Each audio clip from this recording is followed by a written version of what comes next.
죄와 벌 이걸 너무나 그 중요시해가지고 막 그게 도스토옙스키 대표작이라고 하는데 사실 악령이 대표작입니다. 이게 가장 도스토옙스키 다운 작품이고, 그 다음에 까르마초프 형제, 그 다음에 죄와 벌, 그 다음에 내가 볼 때는 백치예요. 백치. 난 그렇게 보는데 이건 뭐 자기 취향이나 문화관이나 인생관, 역사관에 따라서 다르겠죠. 악령입니다. 이 악령은 세계 문학사에서 인간 등장인물 중에서 가장 악질적인, 인간으로는 도저히 더 나쁠 수 없는 데까지 내려간 인간상을 보여준 것이 악령입니다. 물론 그 뒤에는 뭐 살인범들 뭐 그런 건 많지만은, 살인범 그게 뭐 나쁜 놈이 아니거든. 이 악령은 영혼 자체가 악이 든 거예요. 가장 나쁜 사람은 악령이 든 사람이잖아요. 악령입니다. 자, 악령. 이 소설은 끔찍합니다. 자, 이 소설을 쓰게 된 도스토옙스키 배경, 실질 사건입니다. 실질 사건이 일어난 것이 뭐냐면은 네차예프 사건이라는 거예요. 네차예프. 이거 잘 보십시오. 세르게이 네차예프. 펜트공 아버지와 해방된 농노 어머니 사이에 태어난 천덕꾸러기. 9살 때부터 공장 견습공, 모스크바를 거쳐서 페테르부르크에 가서 노동 그 공장에 다니면서 페테르부르크 대학 청강생이 돼요. 머리가 천재야. 천재예요. 그 대학생들하고 막 토론하는 거야. 토론하면 네차예프가 1등이야. 대학생보다 더 똑똑해요. 책도 많이 보고. 무슨 뜻인지 알겠죠? 왜? 이때는 대학생들이 거의 다 운동권이거든요. 대학생 가면 다 운동권이에요. 다 그냥 인민들 속으로 정신에 가득 차 있는 사람들이에요. 그리고 서클을 만들어요. 서클을 만들어 학생운동 참가하다가 다시 모스크바로 가. 그리고 해외로 나가요. 이제 대학생 서클에서 많이 배웠거든. 학생들도 많이 알아. 어느 대학에서는 운동권에 누가 있고, 어느 대학은 운동권 누가 있고 다 알아. 그걸 가지고 이제 해외에 갔다가 그 유명한 무정부주의자 박헌일을 만나요. 만나니까 박헌일이 반해버립니다. 너무나 똑똑해가지고. 그래서 박헌일이 추천으로 가상단체, 전유럽 혁명동맹, 러시아 대표, 이게 돼가요. 그 명함을 가지고 다시 귀국한단 말이죠. 그래서 이제 모스크바 대학에 가서 대학생 혁명 조직을 만들었거든. 만들어서 토론하고 독서하고 하고 있는데 반대자가 하나 생겨요. 이 반대자가 이반 이바노프예요. 이바노프. 그러니까 이제 5명이 혁명 서클인데 하나가 반대를 하거든. 그러니까 네차예프가 나와가지고 저 새끼 목 졸라 죽여버리자. 죽여. 목을 딱 졸라가지고 관자놀이 여기 그냥 탁 총으로 쏴가지고 죽었죠. 죽인 시신을 대학 그 겨울인데 11월 21일 연못에 던져버려. 그러니까 물이 쭉 물에 시신이 불어가지고 한 달 뒤에 떠올라요. 여러분 상상해 보십시오. 그 명문 모스크바 대학 군의 연못에서 대학생 시신이 떠올랐다. 완전히 그냥 김주열보다 더하죠. 난리 나버립니다. 막 범인 찾으니까 금방 잡히죠. 혁명에서 그걸 다 아니까. 근데 재판을 도망가 버렸어요. 거석재판으로 이제 뭐 반혁명. 근데 이 네차예프 사건 가는 게 굉장히 러시아 혁명에서 혁명사에 중요해요. 왜? 1870년대가 되면요. 70년대 전후가 되면 60년대 이후부터 완전히 대학생이나 노동운동이 그냥 팽배해졌거든. 근데 그걸 역전시키는 반혁명 캠페인을 벌이는 데서 딱 쓰인 소재가 바로 네차예프 사건입니다. 이것 때문에 모든 대학에서 그냥 그 학생 운동들이 명함도 못 내밀게 돼버립니다. 실제로 이 사건이 실제 사건이거든. 그런데 안나의 남동생, 안나는 누굽니까? 도스토옙스키의 두 번째 아내입니다. 두 번째 아내 뭡니까? 속기사지요. 모스크바 농대 학생이야.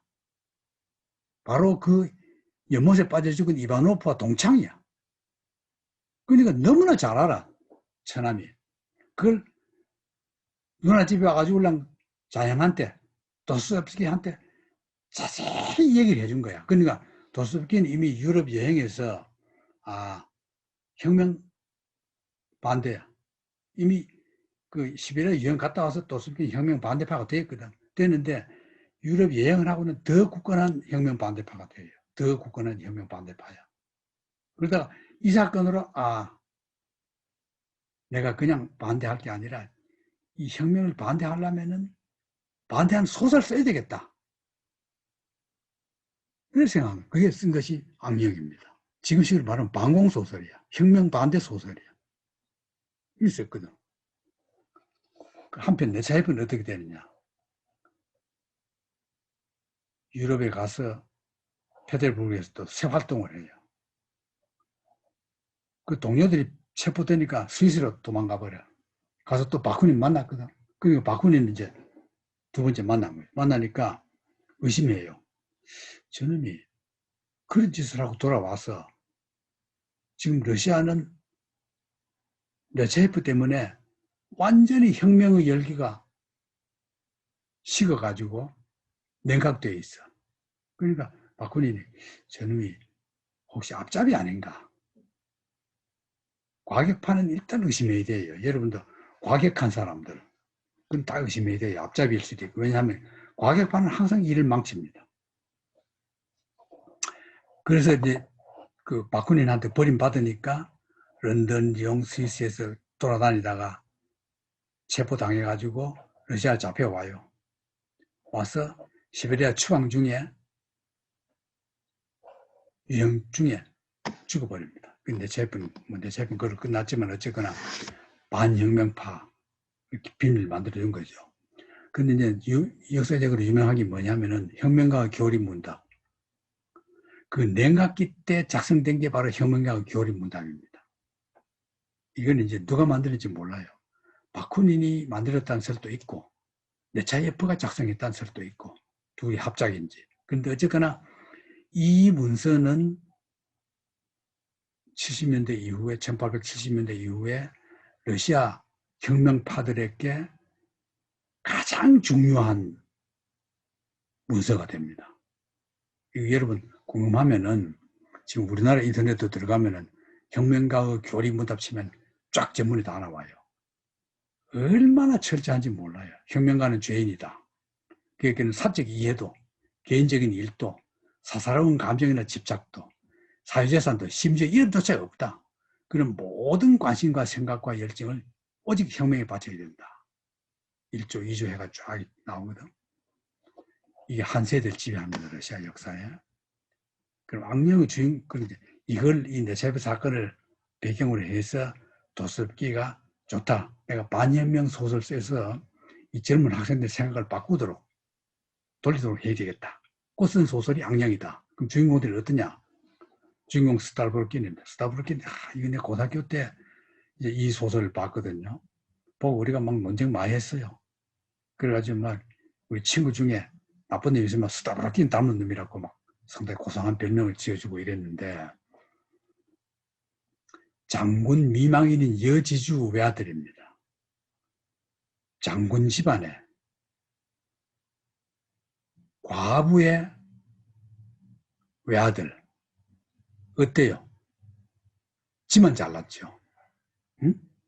저런 애들이니까. 홀 어머니 밑에 컸으니까. 근데 그 가정교사 스테판입니다. 스테판 이름 잠깐 외워두세요. 강의 끝난 뒤엔 잊어보더라도 악령 얘기할 때만 스테판 외워두세요. 가정교사. 그러면 사브르키는 가정교사 스테판. 이 둘이가 거의 이제 주인공 역할을 해요. 너무나 스테판이 혁명파야. 혁명 지지파야. 과격한 혁명 지지파예요. 그 영향을 그대로 스타브르킨은 혁명할 이유가 없죠. 집이 부자고 뭐 지주고. 왜 혁명합니까? 그냥 가만히 평생 놀아도 먹고 사는데. 근데 가정교사 형향받아가지고 이제 그렇게 돼버린 거예요. 세상은 뒤바꿔야 된다. 지금 이건 다 틀려먹었다. 유족들도 틀려먹었다. 이런 생각을 가지고 부정적인 생각을 가지게 된 거죠. 그러면 이제 이 스타브루키는 어떠냐? 능력은 탁월하지만 사랑이 없는 사람이에요. 그래가지고 뭐 스타브루키는 너무나 재능이 뛰어나서 말이나 행동이나 기시나 뭐 토론이나 뭐 당할 사람이 없습니다. 딱 대하면은 누구든지 그냥 스타브루키 이렇게 반해버리고 이 사람을 그냥 형이 하고 따라다라고 만드는 그야말로 대장 기질도 있고 통솔력도 있고 이런 남자가 스타브루키입니다. 이제 알겠죠? 근데 이제 이게 진짜 아주 훌륭한 혁명가로 만드는 것이 아니라 도스토옙스키가 이 소설을 쓰고 싶어 한 건 뭡니까? 반혁명 의식을 독자들에게 심어주고자 쓴 소설이거든요, 이게. 그러면 스타브루킨이 훌륭한 혁명가가 돼서는 안 돼요. 그럼 다 이 소설 보고 혁명가가 돼버려. 근데 도스토옙스키는 혁명가가 안 되도록 이 소설을 썼거든. 그래서 스타브루킨을 그냥 이상한 명목적인 혁명가로 만들어 놓고 아주 나쁜 놈으로 그립니다. 악질. 그야말로 악령에 취한 인간으로 그립니다. 그러니까 그냥 마음대로 보면은 참 나쁜 놈이다. 내가 이래는 안 돼야지. 그래 느끼도록 만드는 거야, 이 소설이. 그게 이제 반혁명 소설이죠. 딱 알겠죠? 이래서 술김에 막 이제 친구들하고 얘기하다가 절름발에 광야가 하나 있어요. 마리아 레파트키나라는. 그래가지고 막 하다가 막 제자 누구한테 시집 갈까 막 하니까 그 내가 장가가지. 이 말도 안 되는 사람 정말로 간다. 진짜 장가가요. 진짜 결혼해요. 그 말이 안 되지 않아요? 그리고 진짜 그런 마누라 데리고 살겠어요? 안 사는 거야. 이어지거든. 그러니까 자기를 존경하는 뭐 부하는 아니지만 어쨌거나 자기를 존경하는 서클에서 한 그 동료 하나가 너 저 여자 계속 데리고 못 살 거니까 우리 죽이자. 내가 죽여주겠다. 죽입니다. 오빠까지 같이 죽여버려요. 참살해 죽여버려요. 그러다가 또 막 이 스타브루킨 2회 동안 2번이나 결투도 하고 뭐 유행 갔다가 유행 또 돈 많으니까 또 몸인데 귀향했다가 유럽, 에집트, 예루살렘 여행했다가 집에 와가지고는 또 어머니의 양녀 사토프 여동생 이걸 냉혹하고 악마적인 정욕을 미끼로 삼아버려. 혁명판인데 아주 도덕성도 없고 천하의 나쁜 새끼 인간적으로 경멸받을 생각 그런 식으로 자꾸 만들어 나가는 겁니다. 사토프니 바로 이제 이 양녀 오빠지요. 아내. 이것도 또 겁탈이에요. 이 스타브루킨이. 근데 어때요? 인류의식이 하나도 없는 거야. 그리고 튼튼한 비단끈으로 자살하도록 만들어버려. 그 다음 뾰트르는 스테판의 아들이야. 그 가정교사 아들이야. 지하 5인 조직 혁명가야. 근데 스타브루킨이 반해버려요. 그러면 이 스테판은 이거 봐요. 이 가정교사거든. 이 가정교사가 스타브루킨을 가르쳤고 아들은 자기 아버지가 가르친 제자인 스타브루킨에게 반해버립니다. 그리고 스타브루킨에게 마리아 오빠 죽이자가 건의한 게 바로 가정교사 아들이야.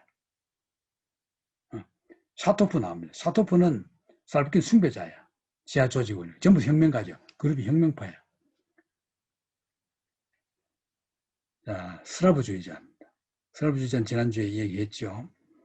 이탈하자 조기부터 죽임을 당해버려요. 사토프는. 죽기 전에 아내 출산을 도와주고 국가가 강력하기 위해 국민 전통 보존과 민족 통일, 국민정신으로서의 신앙. 이게 이제 슬라브파의 이론입니다. 슬라브 전통 정신으로서 러시아를 위대한 나라로 만들어야 된다. 그게 슬라브파야. 킬로프.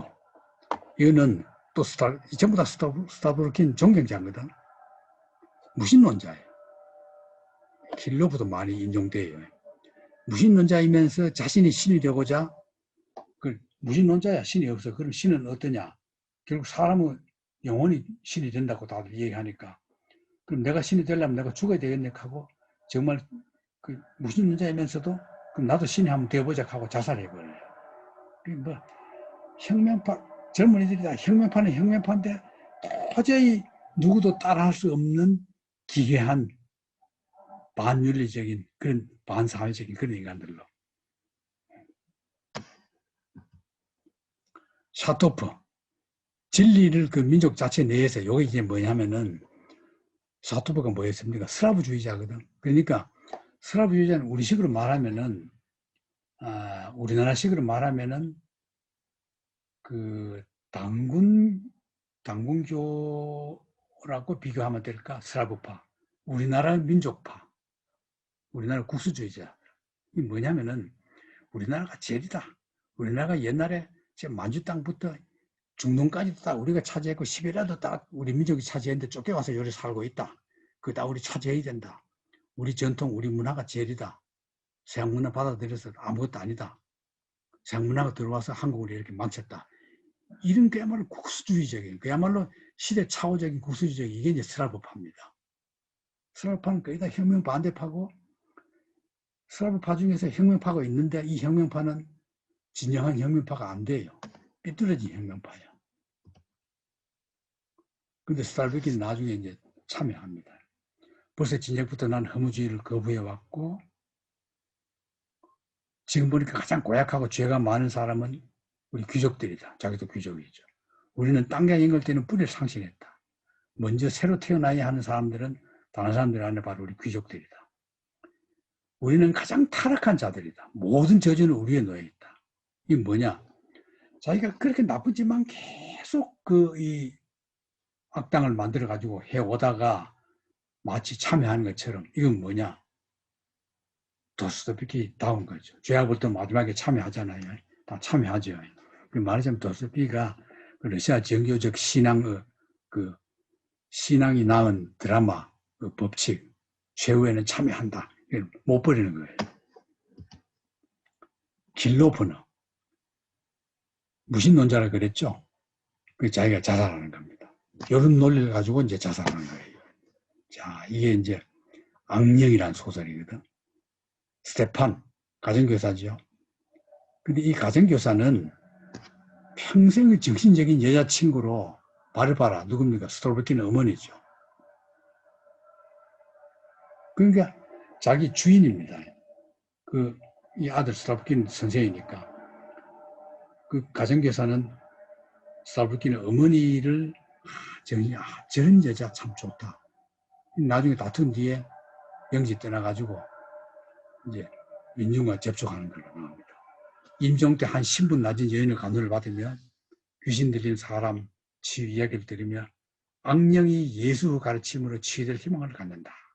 이게 이제 스탈볼킨을 가르친 스탈볼킨의 가정교사 스테판이 이렇게 했다는 뜻입니다. 이건 이제 조금 긍정적으로 그 선생을 봤는데 어쨌든 이 선생한테 교육을 받은 스탈볼킨 악령의 주인공 스탈볼킨은 기괴한 그야말로 악령 들린 인간, 악령 들린 나쁜 인간 그런 걸로 이제 그린 거죠. 도스토옙스키 얼굴 가만히 보면 좀 저 얼굴 안에 약간 악령 같은 게 있어 보이지 않아요? 눈하고 보면은 톨스토이의 빛나는 눈과는 달리 뭔가 좀 이래 도끼가 있어요. 도끼가 사람이 선량하지가 않아요. 도스토옙스키 가만히 보면. 자, 아내 안나. 아내가 남편 소설이 막 팔리는데 맨날 빚에 쪼들려. 에이, 내가 출판사 내겠다. 출판사 냅니다. 내가지고 악령을 마누라 출판사에서 내요. 초상화 그리고 유럽 여행할 때 제일 왼쪽이 도스토옙스키입니다. 이럴 때 이제 도스토옙스키가 정말로 욕먹는 짓을 합니다. 뭐냐면은 까람진이 누굽니까? 러시아 근대소설 최초의 근대소설 가련한 리자, 불쌍한 리자라는 소설을 쓴 까람진. 그 손자가 메스첼스키 공장이에요. 메스첼스키. 메스첼스키에 나옵니다. 밑에. 이 까람쥐는 손자가 차이코프스키의 절친입니다. 우리가 다음 주에 차이코프스키 할 거거든요. 차이코프스키와 동성애 설이 있을 정도로 까람쥐는 손자가 차이코프스키의 친구입니다. 그런데 이 까람쥐는 손자가 신문을 하나 내요. 그 신문이 뭐냐? 극우지입니다. 극우 주간지 시민이라는 신문을 했습니다. 여기에 도스토옙스키가 편집장이 돼요. 편집장을 1년 동안 근무했거든. 이 뭐냐? 지금 식으로 설명하면 태극기부대예요. 태극기부대를 위한 주간지 편집장을 했어요. 도스토옙스키가 거기에 자기 칼럼 연재를 합니다. 편집장으로. 그러니까 보수적인 그냥 전투 임무, 그냥 이론으로 점잖게 하는 게 아니고 완전히 그냥 막 날조해내는 수준의 극우파, 반혁명파가 되어버렸단 말이죠. 그러니까 막 이때 그야말로 이 시민이라는 잡지는 또 도스토옙스키가 편집부장을 했는 시민이라는 잡지는 우리나라 지금 막 조선일보 욕하듯이 막 온 그 혁명파의 비판을 받는 그런 잡지, 그 편집부장이 바로 도스토옙스키 했거든. 그리고 이제 사람들이 여러분 도스토옙스키가 이제 이런 것 때문에 나중에 러시아 혁명 뒤에는 죄아벌하고 몇몇 작품 빼놓고는 그냥 출판도 안 되고 장사도 안 됐어요. 그 이제 작가일기에 연재를 했단 말이죠. 도스토옙스키가.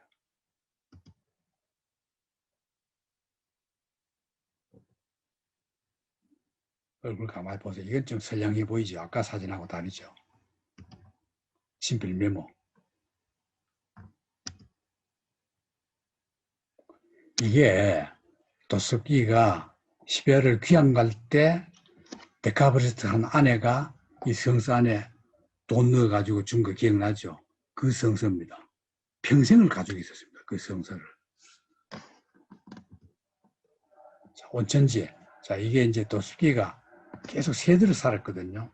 지금 여러분들이 페테르부르크 가서 보는 도스토옙스키 그 모든 집들은 다 세대를 산 집들입니다. 그런데 평생 동안 유일하게 자기 집, 자기 이름을 구매한 집은 이 하나밖에 없어요. 이거는 나도 못 가본 데입니다. 스타라야 루사라는, 스타라야 루사. 천나무 도움으로 스타라야 루사. 생전 처음 별장 집을 하나 사놨습니다. 소금 산지로 광천 요양지거든. 1872년부터 애용을 했어요. 이건 이제 구입이라는 뜻입니다.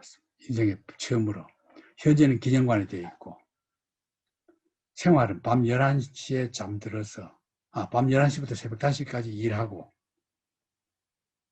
아침 11시에 일어나고, 정신 뒤에는 밤에 구상했던 소설을 아내에게 불러주고, 아내는 속기사니까 불러주면 받아 쓰고, 이러니까 작품을 엄청 써내는 겁니다. 한 권 쓰는데 제일 빨리 쓰는 게 도스토옙스키예요. 미성년. 이 소설은 내가 볼 때는 소설이 미성숙해. 주인공도 미성년이라고 붙였는데 소설이 미성년이에요. 별로 재미없어요. 안 봐도 돼요. 이거 스타라의 루사에 있는 기념상입니다. 스타라의 루사에 있는 판이고. 자, 이제 마지막으로 까르마조프의 형제들. 이건 여러분 거의 다 봤죠. 아무리 소설을 안 봐도 영화는 다 봤죠. 이게 이제 그야말로 최후 작품 아닙니까? 까라마조프의 형제. 이게 이제 제목이 우리나라에서 지금 옛날에는 까라마조프 가의 형제들. 일본식 흉내 내가지고. 그랬는데, 까라마조프 가의 형제들 하니까 집가짜를 썼거든. 집가짜 맞죠? 까라마조프 집안의 형제들이니까. 근데 그게 아니고, 가장 정확한 제목은 까라마조프의 형제들입니다. 여기는 난 까라마조프인데, 이건 지금 러시아 문학자들이 까라마조프는 형제들이 맞다고 주장해요. 왜냐하면은 성이 까라마조프거든요. 더 봐요. 더 브라더스 카라마조프. 카라마조프 집안의 형제들이거든. 그럼 카라마조프 집안의 형제들이라 해도 되지만은 엄격히 따지면은 카라마조프 형제, 성이 카라마조프니까 그런 뜻입니다. 이 소설도 모델이 있습니다. 그루센카. 이 카라마조프가 형제들이 악녀가 그루센카잖아요. 본명이 그루센카 멘쇼바입니다. 이게 도스토옙스키의 아내 안나의 친구죠. 친구입니다. 지금은 마누라 친구예요. 이 집에 자주 놀러 와요.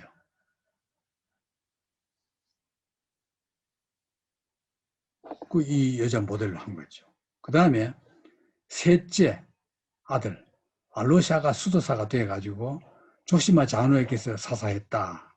이 구절이 카라마조프 형에 나오거든요. 근데 이 장로는 실존 인물입니다. 옵스티나 한데 옵스치나라거든. 옵스치나 푸스진. 수도원에 이 수도원은 뭐냐? 고고리 할 때도 했고 나중에 도스토이 할 때 또 나와요. 이렇게 유명한 그 장로가 있습니다. 그 암브로시 장로라는. 그 당시 유명한 장로예요. 그 어떤 고민이 생기면은 유명한 소설가들도 이 장로한테 가서 다 상의하고 위로받고 합니다.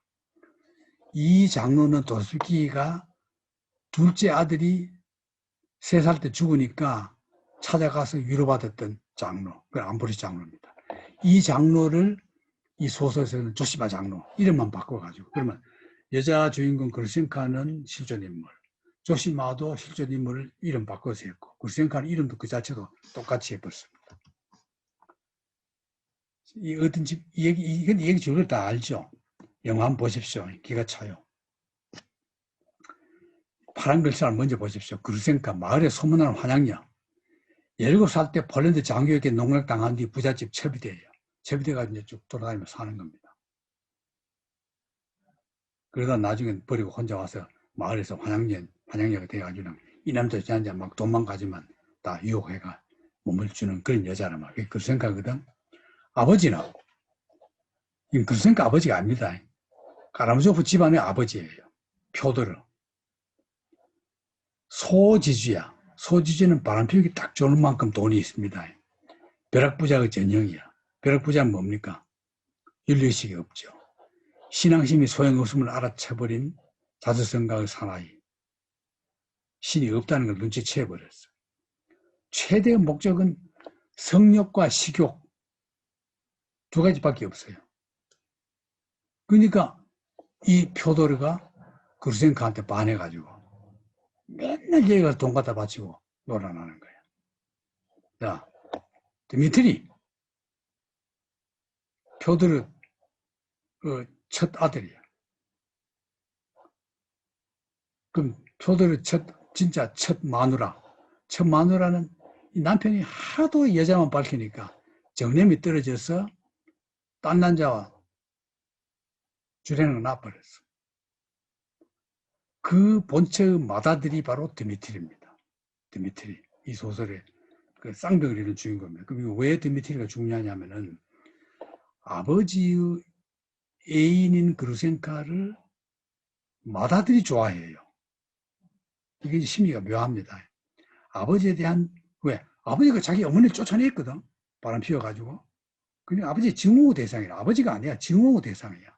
그러니까 그냥 네가 좋아하는 거 내가 뺏는다. 막 그런 심리가 있는 거예요. 자존심 강하고 미모의 귀부인단 품성을 갖춘 약혼녀 카체리나를 버리고 아주 이쁘고 똑똑하고 교양 있고 매력 있는 약혼녀 카체리나를 놔두고는 아버지 애인한테 침을 흘리고 있는 거야. 맏아들이. 지금 말 부자가 한 여자를.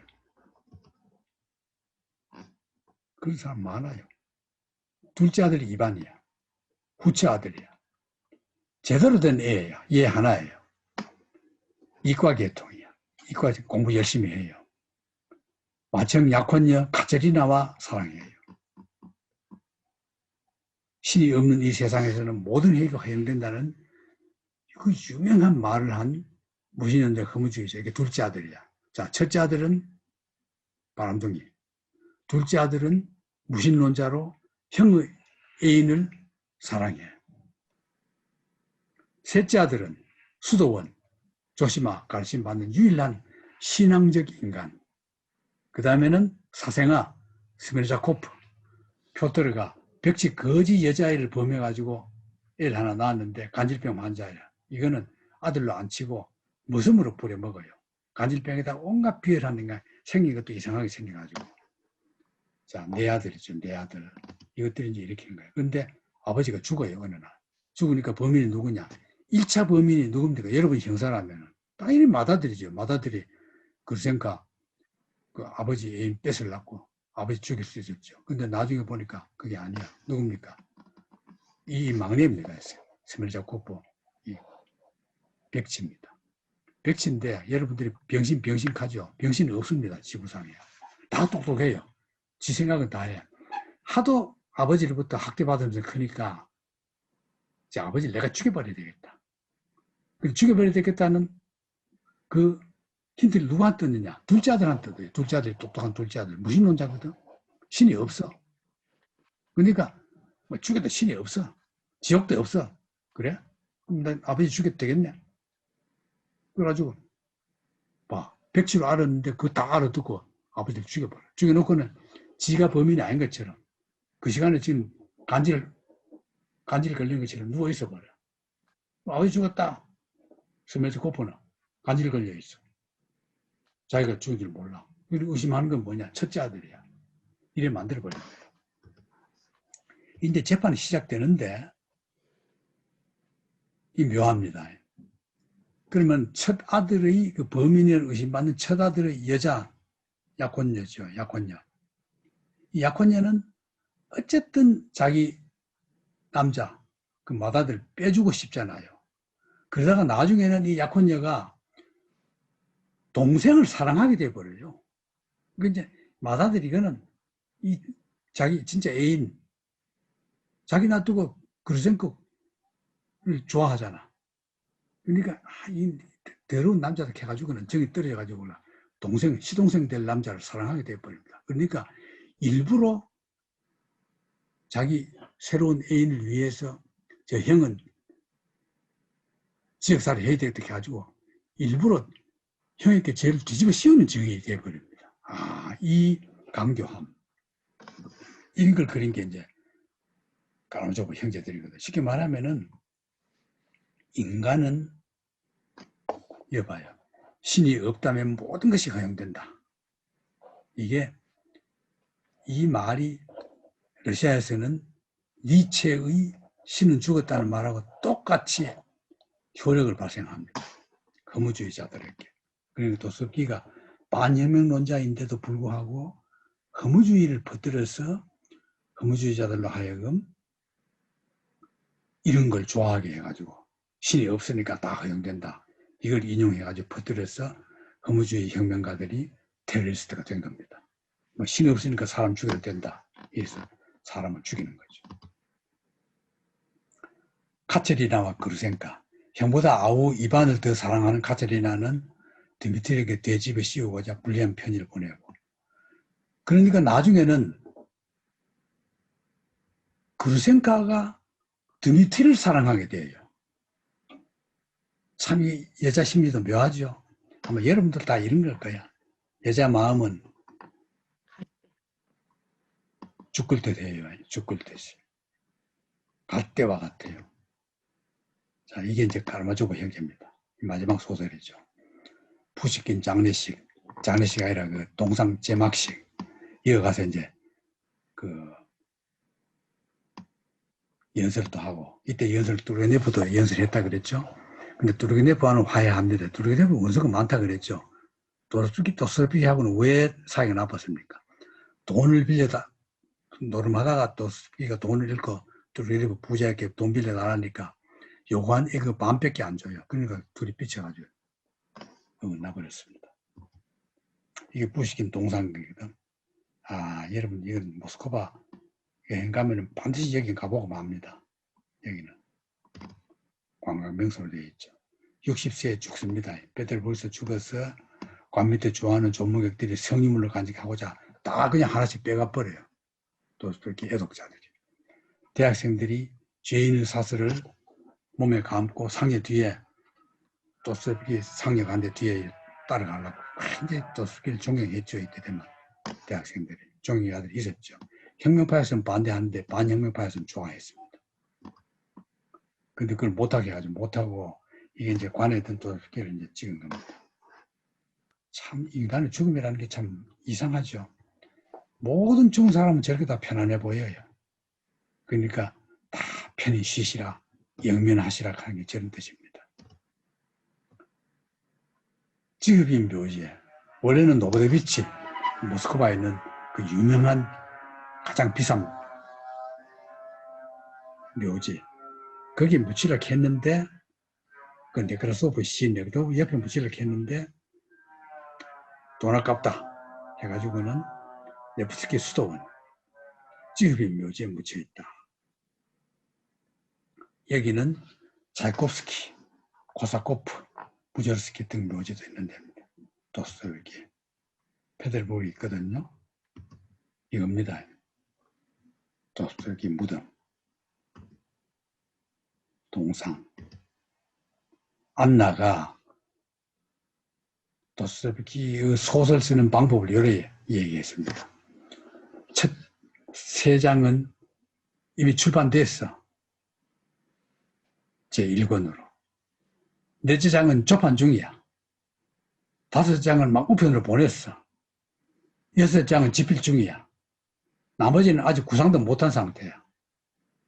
쉽게 말하면 이게 뭘 참 묘사를 재밌게 했죠. 뭘 상징하느냐.